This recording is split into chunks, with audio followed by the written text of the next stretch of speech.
Well, good Sunday to you guys. It's Bobby Burton on Texas football. The Longhorns on Saturday night pick up a pledge from Matthew Golden, wide receiver out of the University of Houston by way of Klein Cain High School. He was high school teammates with Jaden Blue.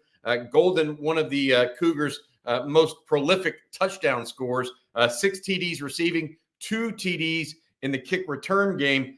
He visits Texas over the weekend, guys, and pledges to the Longhorns last night. We've had Rod Babers and Blake Monroe broke down his commitment last night as well. I'm back here to talk a little bit more about it today. We can say as much as we want, but this is the first foray for Steve Sarkisian and his staff into the transfer portal for this class. So Trey Moore out of UTSA, the defensive end, edge prospect, visited Texas last weekend. He's on an official visit to Alabama this weekend. Texas also hosting Andrew Mukuba, the nickelback out of Clemson, originally from Austin LBJ. He's visiting Texas this weekend. This is what Texas is doing in the portal. They did not have Tyler Barron in. They told him not to come, is what I'm told. He went ahead and committed to Ole Miss. They told Juice Wells not to come. That's the wide receiver from South Carolina. They are focusing on people that they want at this point in time. And it's clear they wanted Matthew Golden. They want Andrew Mukuba. And it looks like they want Trey Moore as well. They're not just hosting a bunch of guys that they can get. Now, what does Texas get with Matthew Golden? They get a speed guy on the outside. They get a touchdown scorer in the return game. They continue to add pieces. This is what Steve Sarkisian was talking about. He wants to add pieces that make sense across the board. Touchdown scores for Steve Sarkisian make sense, period. That's what he uses. He'll find ways to get people the ball. So, whether Matthew Golden's an outside receiver or the Y receiver, whatever he is, he's going to find him ways to get the ball. He's going to use him in the kick return game. He'll also use him probably out of the backfield, not unlike what he did with Keelan Robinson or even Jordan Whittington at times, where he'll motion them in and out. That's what Sark does with offensive playmakers. Golden becomes the first pledge from the transfer portal. Now, we've talked about this at length already this week, but Texas hosting 5 official visitors this week. Golden was one of those, or is one of those. He's still on campus as we speak. The others are Andrew Mukuba, the cornerback or the nickel out of Clemson. We've talked about him. We talked to CJ Vogel yesterday. Vogel says that his thought is right now that Mukuba is a hard lean to the University of Texas. Of course, he's also looking at Oklahoma and some other schools. He went to Clemson out of Austin LBJ. His coach at Austin LBJ is a man named Jamal Thinner, who is now the director of high school relations for the University of Texas football program. He would slide in really easily to that nickel spot for Texas and provide some depth for a team that's going to have Jalen Gilbo coming back, potentially Austin Jordan if he stays at nickel or moves to safety, Jelani McDonald, a possibility there as well. But again, Texas trying to find spots and people that fit who they are and what they do. That's so important for the recruiting game. I'll also, one last thing on the recruiting portal, we'll let Mukuba get back home and contact him later tonight, find out what is exactly going on in his recruitment now and what his timeline might be to make a decision. Also in the portal, I mentioned Trey Moore, similar situation. We'll wait for him to get back from Alabama later this afternoon before we make contact there and find out for you guys exactly what is going on. Good stuff coming out of the portal, right? Now let's talk about some of the good stuff happening in high school recruiting.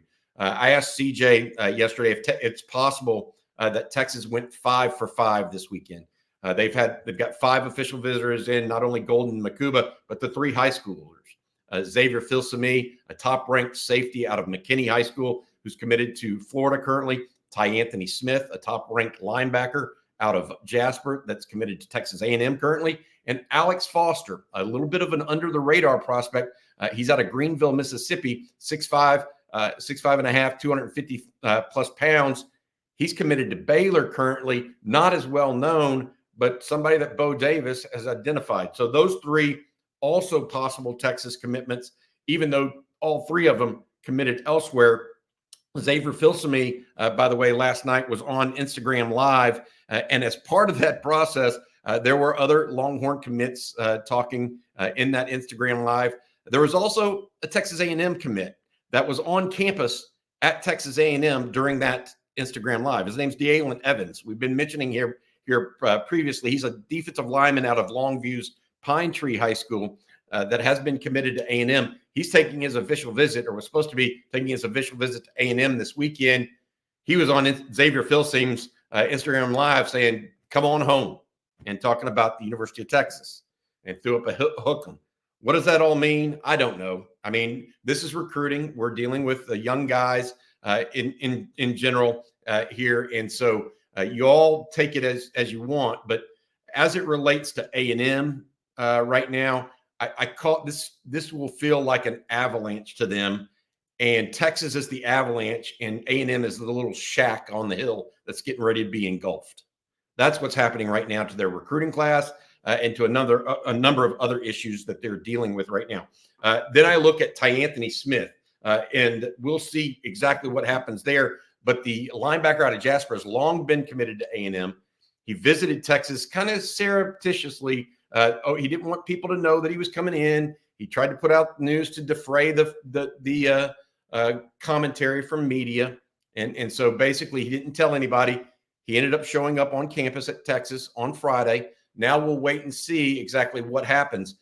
Mike Elko, to some degree, the head coach at A&M, has kind of waved the white flag a little bit here. Steve Wiltfong, a person long known to really have some insight to what Mike Elko and his staff are doing. Wiltfong, a media reporter.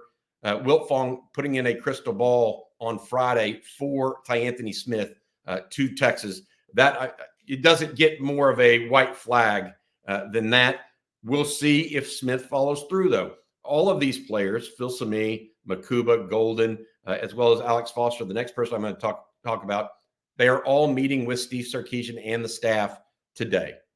So they'll have their exit interviews from their official visits, go on back home.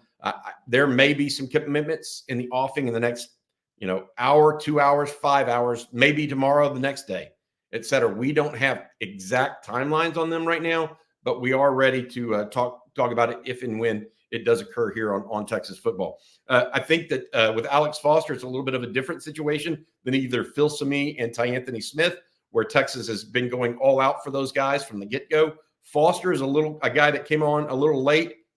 Texas has continued to monitor him. They've continued to like him. He came in for an unofficial visit quickly for the Texas Tech game prior to going up to a Baylor game later that weekend. If you remember correctly, the Texas Tech game was on a Friday, so it allowed him to go on to Baylor the next day. Look, Alex Foster's a interesting situation because now the Longhorns are not only interested in Foster, but other defensive linemen. I mentioned Deen Evans out of Longview's Pine Tree and Dominic McKinley out of Lafayette. McKinley committed to A&M, but certainly entertaining other schools still, including Texas, LSU, Syracuse, where his defensive line coach from A&M is now decided to go to. All of those things to say that I think timing here is going to be interesting for Alex Foster. Does he commit early? And if he does, is Texas ready to take his commitment?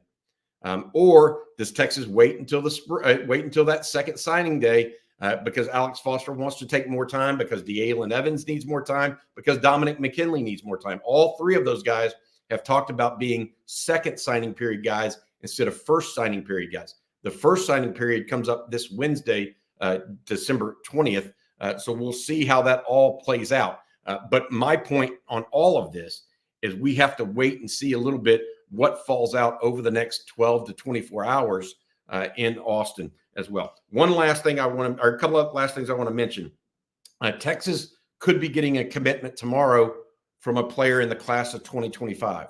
That's Emory Winston, a tight end out of Calhoun, Georgia. He's a 5A all-state selection for Calhoun, had 956 yards receiving for Calhoun County. He's down to Texas, Ohio State, and UCF. UCF is kind of an odd one. He's got plenty of big-time offers. It's really down to Texas and Ohio State. He is, if you go and watch his film on Huddle, you'll see he looks very, very similar, in my opinion, to JT Sanders. He plays inline. He plays in the H-back role. He has tremendous hands, ability after the catch. He's very, very similar to JT Sanders and would be an immediate guy that Texas looks to. What would be interesting about this is that Texas already had, and I said he's only a junior in high school. So this would be for the next class of 2025. Texas already has one of the top quarterbacks in the class committed, and that's KJ Lacey out of Saraland High School in the Mobile area of Alabama. The second commitment would be out of Calhoun County, Georgia. So you're talking about the first two commitments potentially of the 2025 class, neither of them from the state of Texas, but instead in the Deep South. Texas, obviously, becoming a member of the SEC, is playing a role in their regional recruiting footprint. And so you add those things together, and it's looking like it's just it's going to be a new age for Texas recruiting, but it's combined with this run into the college football playoff, combined with what Steve Sarkisian and how he works the recruiting game. Just a lot of positive things, and I've said this over and over, kind of combining together to make this soup of this good news. And Aggies might call it an avalanche, though. All right. I also want to mention that there was some thought that other guys might be visiting elsewhere. Texas they've got Daniel Cruz in town, Parker Livingstone, Ryan Wingo, Brandon Baker. Almost all their top recruits are in town. Some of them had to stay home because they are in the state playoffs, like Alex January, who had a tremendous game last night for Duncanville, Colin Simmons of Duncanville, Freddie DeBose at Smithson Valley, Wardell Mack, Christian Clark, and Santana Wilson, I believe, stayed home as well. So all of that pushed together, I think, makes for an interesting weekend on the 40 acres, an interesting 4 to 5 days to come here before National Signing Day. We'll likely be back later today with another update if there is news that breaks for the Longhorns. If not, we'll be back at 7 o'clock. Myself, CJ Vogel, who's covering recruiting right now, as well as Rod Babers for our nightly live stream on Sunday night. All right, for everyone else here, good luck to the Longhorns the rest of the day. Remember, I do think they could go 5 for 5 right now in this recruiting class or on the recruiting visit weekend. Matthew Golden, the first one to domino, the wide receiver from the University of Houston. All right, that's going to do it for today's On Texas Football. I'm Bobby Burton. Appreciate you guys watching. Hook 'em.